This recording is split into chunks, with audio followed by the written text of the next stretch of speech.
también en materia política, pero en parte vamos a hablar de lo que ocurre acá. Está el especialista con nosotros, Gabriel Ventura. ¿Cómo le va, Héctor? Buenas noches para vos, para quienes están del otro lado. Tiene que ver con Roma. Pensaba recién cuando escuchabas tu alocución sobre las visitas que van a estar haciendo distintos mandatarios a esta despedida a Francisco, incluso mandatarios que han estado por ahí en veredas de enfrente o enfrentados públicamente, como el mismo Donald Trump, o que han tenido dichos bastante cruentos y fuertes, como el presidente de la Nación, Javier Milei, que si bien tuvo luego un encuentro con el Papa Francisco hace algunos meses atrás, va a estar viajando con una comitiva a Roma, va a estar acompañado de su hermana Karina Milei, va a estar acompañado también de Manuel Adorni, el secretario de Medios y Comunicación del gobierno de Javier Milei, va a estar también acompañando a Guillermo Francos, allí va a estar el secretario de culto esperándolo al presidente de la Nación, viajaba antes, creo que viajaban antes, ayer, junto con el canciller, con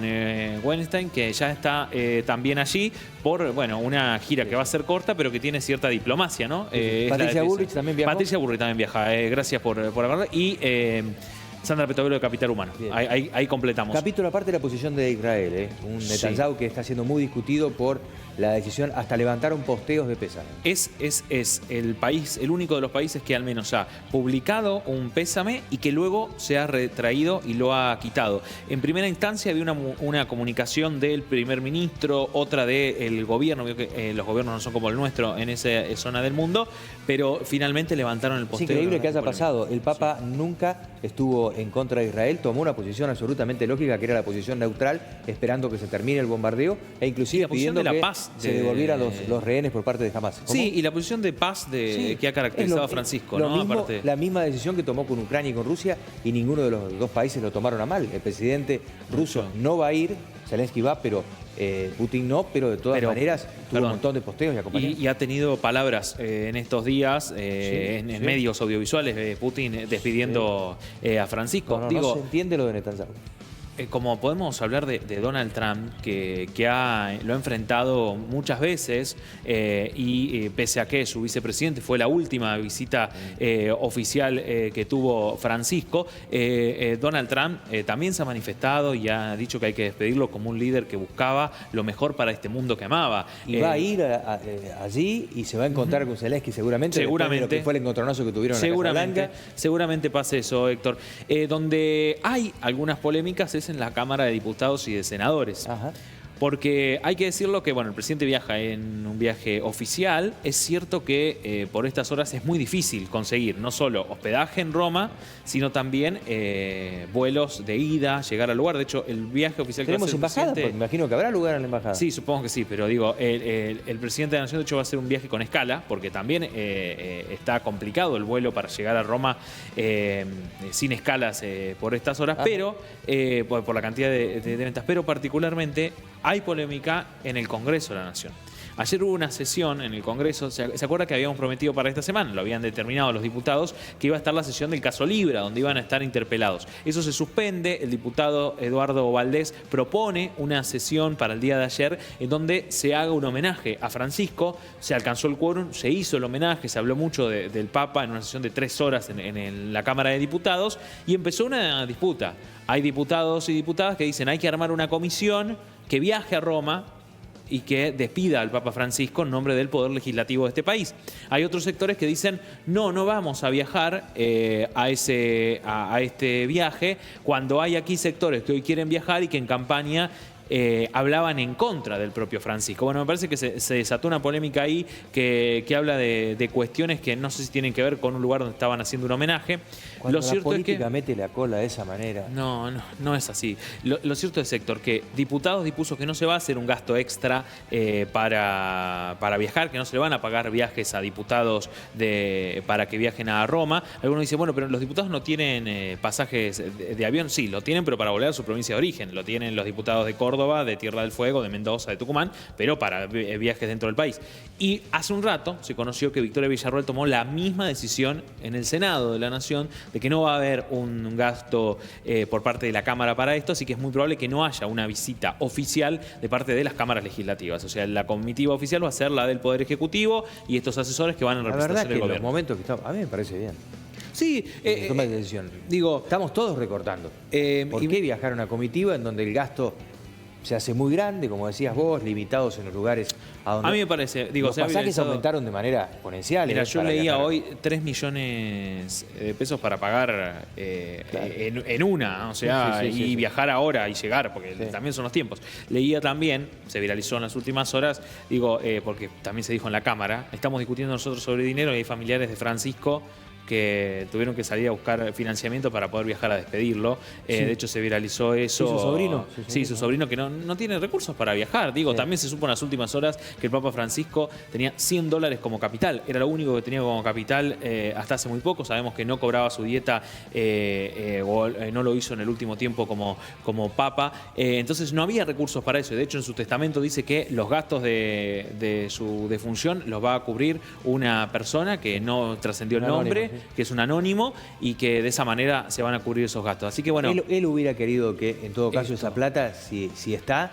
se destina a otra que la cosa. den a los pobres. Se destina a otra cosa. Que se destina a otra cosa. Digo, como digo esto, también quiero decir esta cuestión que pasó con la vicepresidenta de la Nación, estas agresiones que recibió cuando fue a rezar a la Basílica de Flores. Es una locura y no tiene lugar. Puede haber un montón de diferencias y usted que está del otro lado sabe que yo no tengo casi ninguna coincidencia con Victoria Villarroel, pero hay que reprobar esto y menos en un lugar donde estaban rezando y pidiendo por el alma del Papa Francisco. Así que eso en materia legislativa. Y tengo una de último momento, materia legislativa. 2 proyectos que ha presentado un diputado de esta provincia, Pablo Carro. Hoy se cumple un año de la marcha federal universitaria. De hecho, por eso hoy, en algunas universidades del país donde los docentes están afiliados a la CONADU, a esta corriente sindical, recordemos que a nivel nacional, quienes somos trabajadores no docentes de universidades nacionales, tenemos una sola entidad sindical y los docentes hay entre 5 y 6, dependiendo de la zona del país, que los agrupa. La CONADU, esta agrupación, ha llamado hoy a una medida de fuerza nacional a un año de esta manifestación. Por eso en algunas facultades de Córdoba capital no ha habido clases y en otros lugares también, que tiene que ver con eso. Qué lástima no ir juntos, digo. Bueno, claro. Unificar el tema. Yo entiendo de que haya varios gremios, pero creo que la posición está en todo. No, y por eso las últimas medidas habían sido tomadas, que fueron más contundentes, desde el frente sindical, que nuclea a todos, ¿no? A todos los trabajadores y trabajadoras universitarios. Pero a raíz de esto, a cumplirse un año, el diputado Pablo Carro, de esta provincia, presentó 2 proyectos en la Cámara de Diputados de la Nación. Hace un rato, nada más, los tenemos en pantalla. Uno tiene que ver con una ley de financiamiento universitario. ¿Se acuerdan que ya había pasado esto el año pasado, que se votó en el Congreso y que luego vetó Javier Milei? Bueno, ahí lleva el acompañamiento. Una de las leyes es para lograr un financiamiento, el recupero de los salarios de trabajadores docentes y no docentes, y una segunda ley con el pedido de realizar una consulta popular vinculante a la sociedad sobre el financiamiento universitario.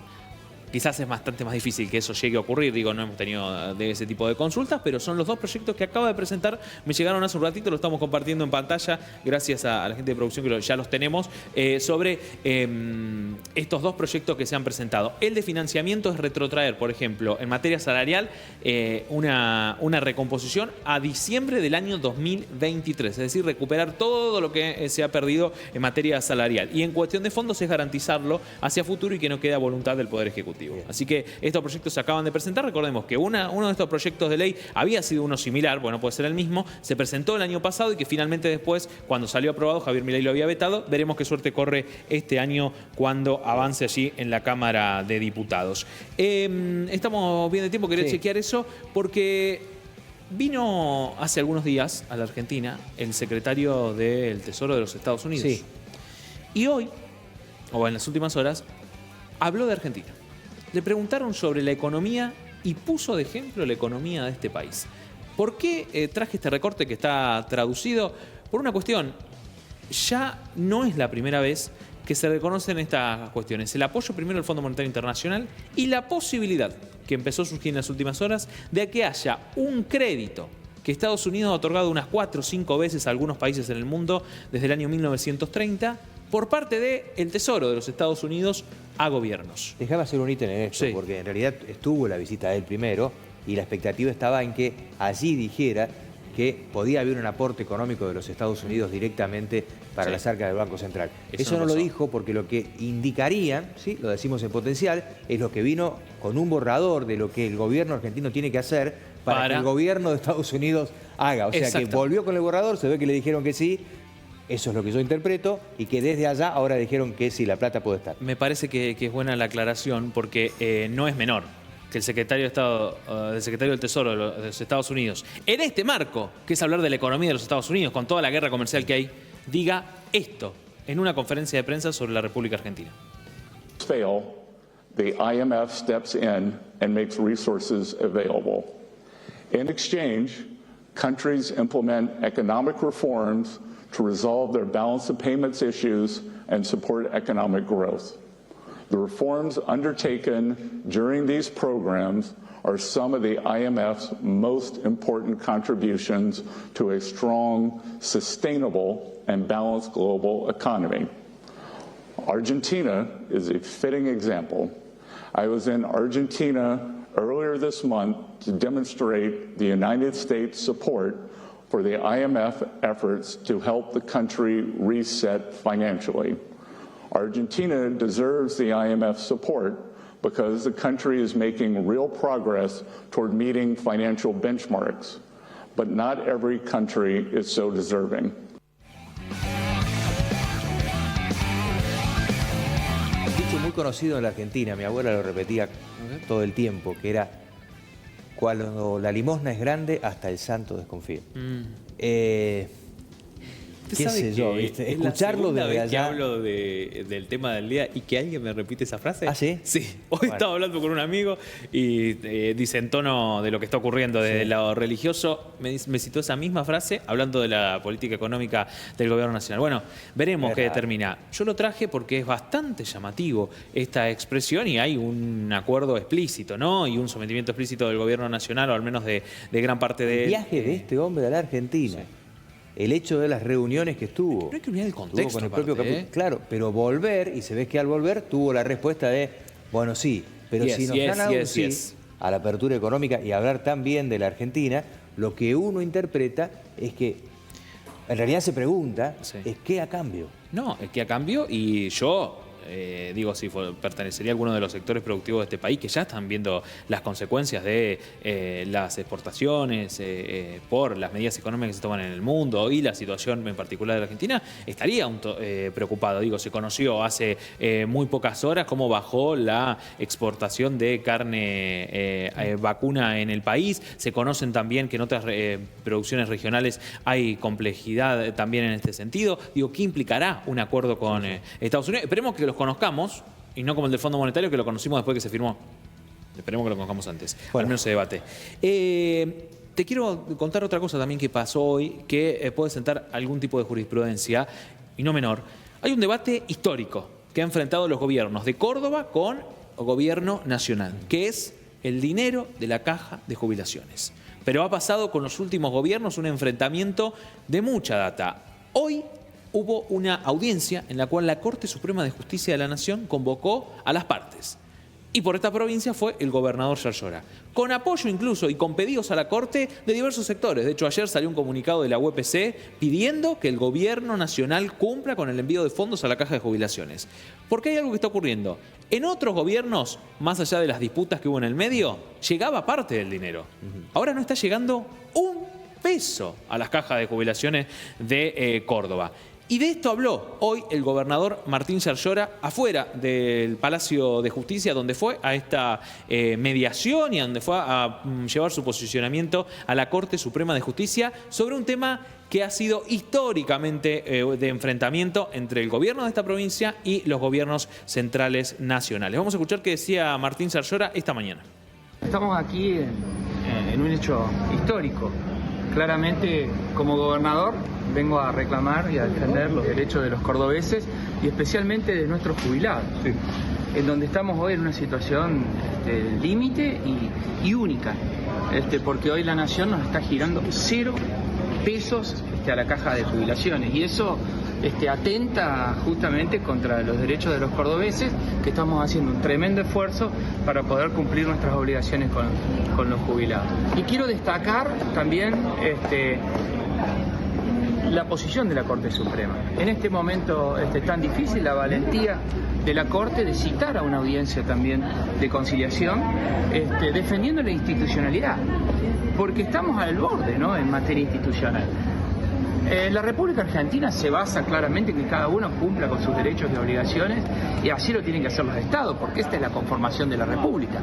El Estado Nacional unilateralmente está incumpliendo con su obligación en el envío de los fondos a las cajas previsionales. Unilateralmente, imagínense si cada uno de las provincias empezara unilateralmente a incumplir también con sus obligaciones con el gobierno nacional. La debilidad institucional sería tremenda. Lo que estoy haciendo acá es defender el federalismo argentino, y lo que estoy haciendo acá es defender los intereses de los cordobeses. Y lo que está haciendo la Corte Suprema hoy es un acto de estricta valentía y con una responsabilidad institucional histórica, que es empezar a cuidar el cumplimiento de las normas, porque si no, cualquiera va a decir, bueno, si vos unilateralmente nación no cumplís, ¿por qué yo tengo que cumplir? Porque nosotros venimos cumpliendo las obligaciones con la nación exactamente. Es más, la nación tiene deudas con la provincia, no la provincia con la nación. ¿Cómo puede ser que nosotros, y aparte colaborando con retenciones, 3.500 millones de dólares, más de 40.000 millones de retenciones, y el impuesto al cheque, los impuestos que no vienen? Entonces, nosotros estamos colaborando con un montón de cosas. Este tema es una violación flagrante de las legislaciones, de las leyes y de las obligaciones. Y ustedes piensen que hay otras provincias que tampoco han transferido, que han transferido su caja y hoy están cobrando sus jubilados. Entonces es una injusticia tremenda frente a Córdoba y a los cordobeses y a los jubilados.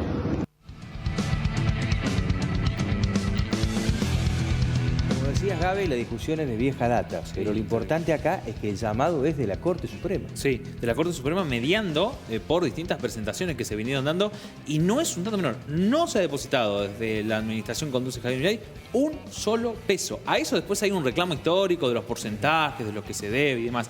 Es un resumen esto de Yarlora Llora. Habló muchísimo en son de hablar en nombre de los gobernadores y de los gobiernos provinciales. Así que esto puede llegar a traer alguna otra resonancia, porque bien lo decía el gobernador de esta provincia, hay otras cajas donde ya no se están pagando jubilaciones o hay un retraso en el pago de las jubilaciones. Este reclamo puede seguir, veremos cómo actúa la Corte. Bien, nosotros estamos sobre el cierre, ya está confirmado, queremos contarte que estamos muy contentos porque el día viernes tendremos un noticiero especial, invitarte porque va a comenzar exactamente a la hora 19, a las 7 de la tarde, vamos a comenzar antes para mostrarte la antesala de lo que es el festejo del cumpleaños, los 30 años de la Universidad Nacional de Villa María. Estaremos desde aquí en estudio, pero también habrá un estudio montado. Allí va a estar Gaby Ventura y todo un gran equipo técnico de nuestro canal para mostrarte todo el minuto a minuto de lo que será la previa del acto central en la Universidad de Villa María dentro del contexto